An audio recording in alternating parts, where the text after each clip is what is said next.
আসসালামু আলাইকুম। আমি শহীদুল ইসলাম স্যার শিক্ষার্থীদেরকে অভিনন্দন জানাচ্ছি হেল্প ইংলিশ ইনস্টিটিউট চ্যানেলের ইংলিশ ক্লাসটি দেখার জন্য। যা রয়েছে ইংলিশ ক্লাসটিতে কন্ডিশনাল সেন্টেন্সের উপর বিস্তারিত আলোচনা এবং এই কন্ডিশনাল সেন্টেন্স থেকে বিভিন্ন পরীক্ষাগুলোতে যেভাবে প্রশ্ন হয়ে থাকে ঠিক সেইভাবে পড়ানো হয়েছে বা আলোচনা করা হয়েছে এবং সেভাবেই অনেকগুলো প্র্যাকটিস এবং অ্যান্সার দেওয়া হয়েছে।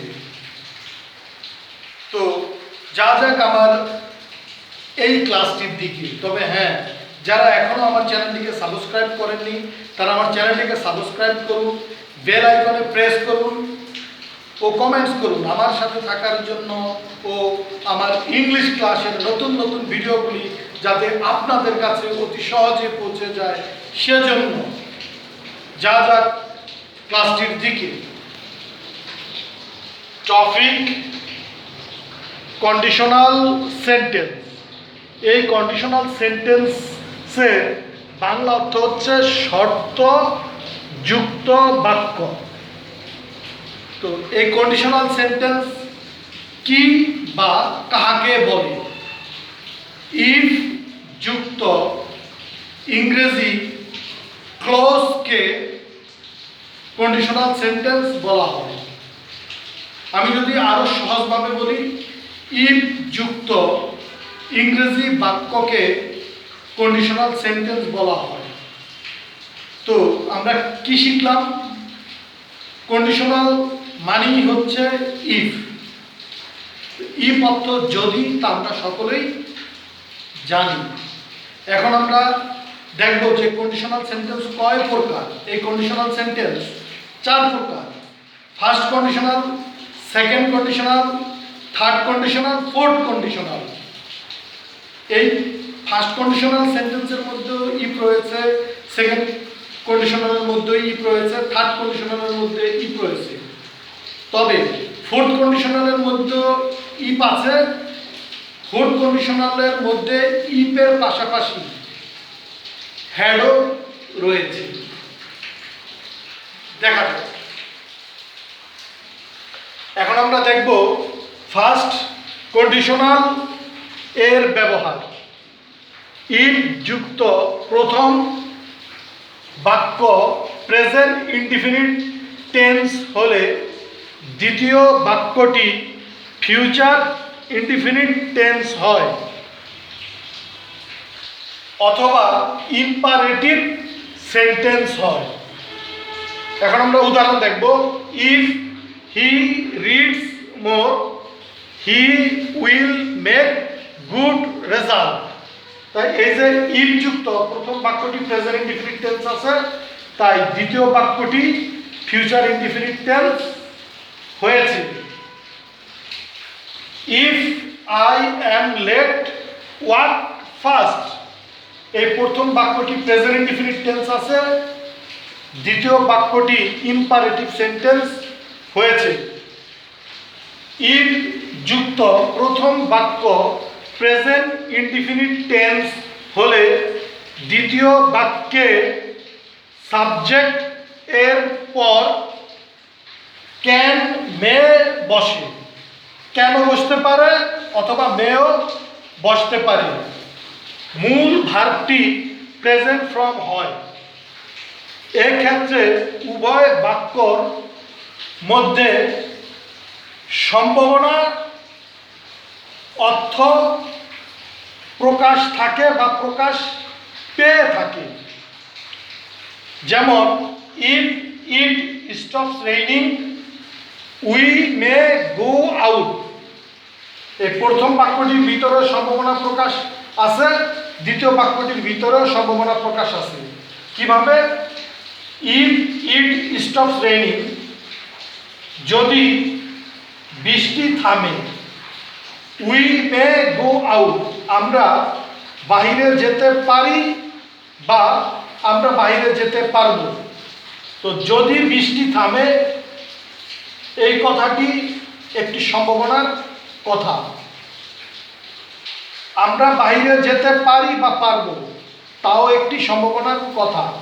তাই ইফ যুক্ত প্রথম বাক্য প্রেজেন্ট ইনডিফিনিট টেন্স হলে এবং সেই বাক্যটির মধ্যে যদি সম্ভাবনার কথা প্রকাশ পায়, তাহলে দ্বিতীয় বাক্যে সাবজেক্টের পরে ক্যান বা মে বসে প্লাস ভার্বটি প্রেজেন্ট ফর্ম হয়। ইফ যুক্ত প্রথম বাক্য প্রেজেন্ট ইনডিফিনিট টেন্স হলে দ্বিতীয় বাক্য প্রেজেন্ট ইনডিফিনিট টেন্স হয়। এক্ষেত্রে উভয় বাক্যর মধ্যে চিরন্তন সত্য প্রকাশ পায় বা প্রকাশ থাকে। যেমন if water freezes, it becomes ice. এই বাক্যর ভিতরে চিরন্তন সত্য রয়েছে, এই বাক্যের ভিতরে চিরন্তন সত্য রয়েছে। আমরা এখন এর বাংলা বাক্য দেখলে তা বুঝব। ইফ ওয়াটার ফ্রিজেস, যদি পানি জমে ইহা বরফ হয়। চিরন্তন সত্য কথা, পানি জমলে বরফ হয়, এই কথাটি চিরন্তন সত্য কথা। তাই ইফ যুক্ত প্রথম বাক্যের মধ্যে চিরন্তন সত্য রয়েছে এবং দ্বিতীয় বাক্যের ভিতরে চিরন্তন সত্য কথা প্রকাশ পেয়েছে। তাই ইফ যুক্ত প্রথম বাক্য প্রেজেন্ট ইনডিফিনিট টেন্স হলে এবং সেই বাক্যের মধ্যে যদি চিরন্তন সত্য প্রকাশ পায় এবং দ্বিতীয় বাক্য তখন প্রেজেন্ট ইনডিফিনিট টেন্স হবে এবং দ্বিতীয় বাক্যটির মধ্যেও চিরন্তন সত্য প্রকাশ থাকে। ইফ যুক্ত প্রথম বাক্য প্রেজেন্ট কন্টিনিউয়াস বা প্রেজেন্ট পারফেক্ট টেন্স হলে দ্বিতীয় বাক্য ফিউচার ইনডিফিনিট টেন্স হয়। উদাহরণে দেখে নিই।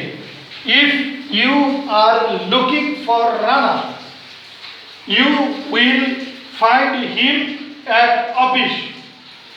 তো এই ইফ যুক্ত প্রথম বাক্য প্রেজেন্ট কন্টিনিউয়াস টেন্স আছে, তাই দ্বিতীয় বাক্যটিও ফিউচার ইনডিফিনিট টেন্স হয়েছে।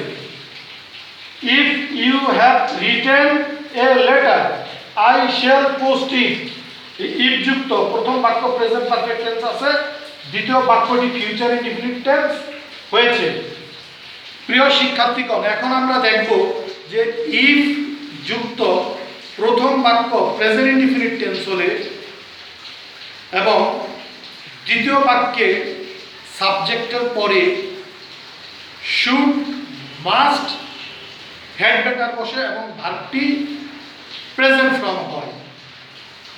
এক্ষেত্রে উভয় বাক্যর মধ্যে আদেশ, উপদেশ এবং অনুরোধ প্রকাশ পেয়ে থাকে। দেখা যাক সেই নিয়মটি। ইফ ইফ ইফ যুক্ত প্রথম বাক্য প্রেজেন্ট ইনডিফিনিট হলে দ্বিতীয় বাক্যে সাবজেক্ট এর পর শুড, মাস্ট, হ্যাড বেটার অর্থাৎ এই তিনটির যে কোনো একটি বসবে, মূল ভার্বটি প্রেজেন্ট ফর্ম হয় বা মূল ভার্বটি প্রেজেন্ট ফর্মে থাকে। এক্ষেত্রে উভয় বাক্যর মধ্যে আদেশ, উপদেশ, অনুরোধ প্রকাশ পায় বা প্রকাশ থাকে। যেমন if you want to keep in your good health, you should বা must obey the rules of health. এই প্রথম বাক্যটির মধ্যে উপদেশ রয়েছে এবং দ্বিতীয় বাক্যটির মধ্যেও উপদেশ আছে। যদি আমরা বাংলা অর্থ দেখি, if you want to keep in your good health, তুমি যদি চাও ভালো স্বাস্থ্য রাখার জন্য, you should obey the rules of health, তোমার উচিত স্বাস্থ্যের নিয়ম কানুনগুলো মেনে চলা। You must obey the rules of health, তুমি অবশ্যই স্বাস্থ্যের নিয়ম কানুনগুলো মেনে চলবে। তাই এই প্রথম বাক্যের মধ্যেও উপদেশ প্রকাশ পেয়েছে, দ্বিতীয় বাক্যের মধ্যেও উপদেশ প্রকাশ পেয়েছে। অর্থাৎ ইফ যুক্ত প্রথম বাক্য যদি প্রেজেন্ট ইনডিফিনিট টেন্স হয় এবং সেই বাক্যের মধ্যে যদি আদেশ, উপদেশ, অনুরোধ থাকে, তাহলে দ্বিতীয় বাক্যে সাবজেক্টের পর শুড, মাস্ট বা হেড বেটার বসে মূল ভার্বটি প্রেজেন্ট ফর্ম হয় এবং দ্বিতীয় বাক্যেও তখন আদেশ, উপদেশ, অনুরোধ প্রকাশ পেয়ে থাকি। এখন আমরা দেখব second conditional. Second conditional, if যুক্ত প্রথম বাক্য পাস্ট ইনডিফিনিট হলে দ্বিতীয় বাক্যে সাবজেক্টের পর উডও বসতে পারে, কুডও বসতে পারে, মাইটও বসতে পারে, অর্থাৎ তিনটির যে কোনো একটি বসবে, তারপরের মূল ভার্বটি প্রেজেন্ট ফর্ম হয়। উদাহরণে দেখে নিই, if they played well they could win the match. তাই ইফ যুক্ত প্রথম বাক্যটি পাস্ট ইনডিফিনিট টেন্স আছে, দ্বিতীয় বাক্যে এই সাবজেক্টের পরে কুড বসেছে প্লাস মূল ভার্বটি প্রেজেন্ট ফর্ম হয়েছে। এখন আমরা দেখব থার্ড কন্ডিশনাল। থার্ড কন্ডিশনালের নিয়ম, if plus subject plus were plus object. অর্থাৎ ইফের পরে সাবজেক্ট থাকবে, এই সাবজেক্টের পরে সকল সাবজেক্টের পরে ওয়ার থাকবে, তারপরে অবজেক্ট থাকবে। প্রথম বাক্যটি এইভাবে থাকবে। দ্বিতীয় বাক্যে সাবজেক্টের পর would,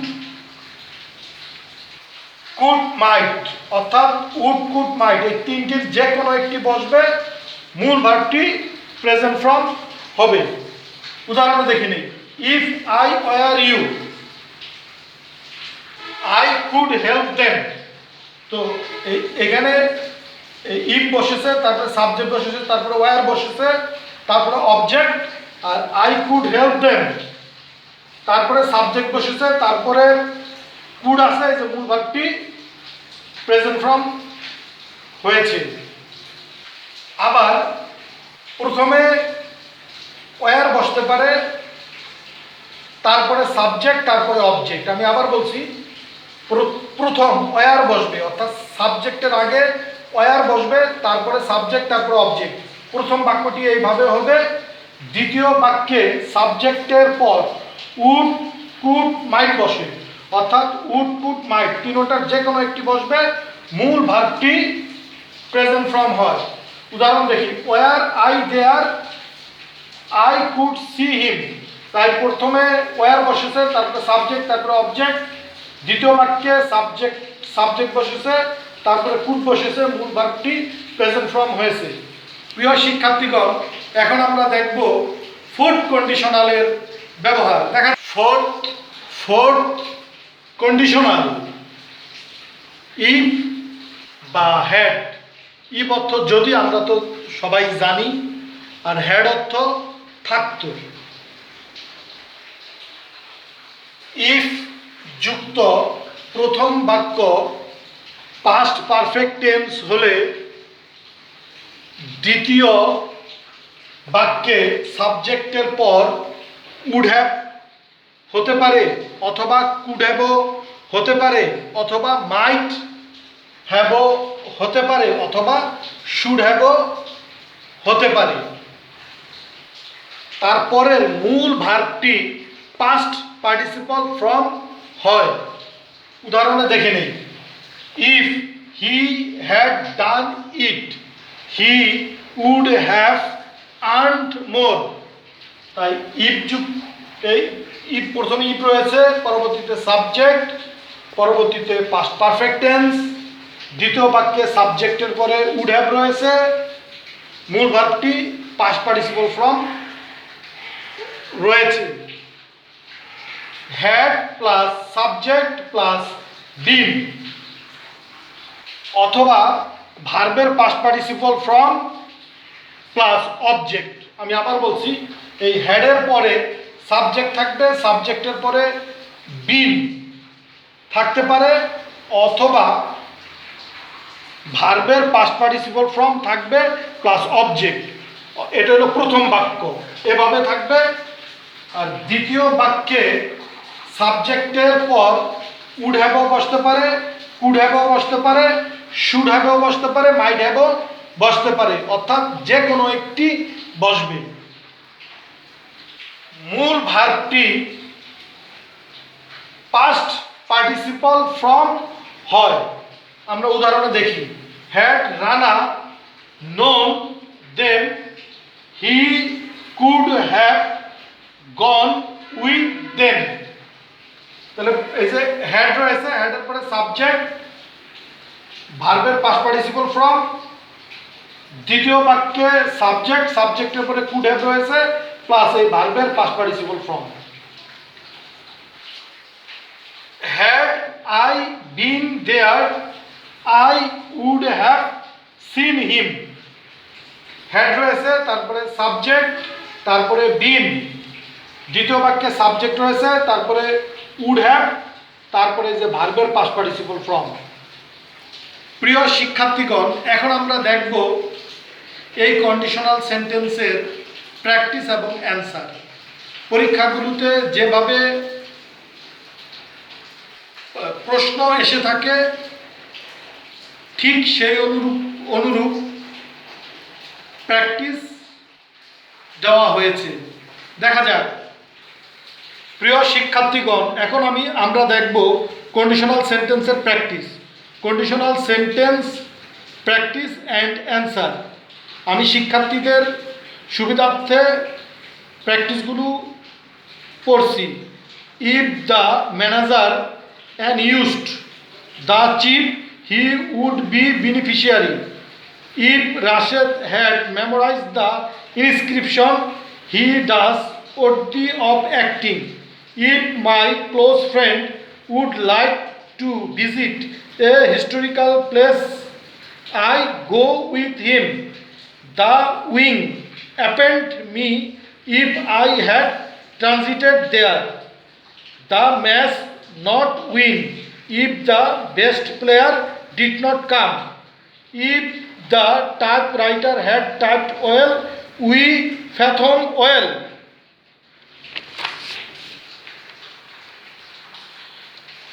If the subordinate had obeyed the boss, the company go along quickly.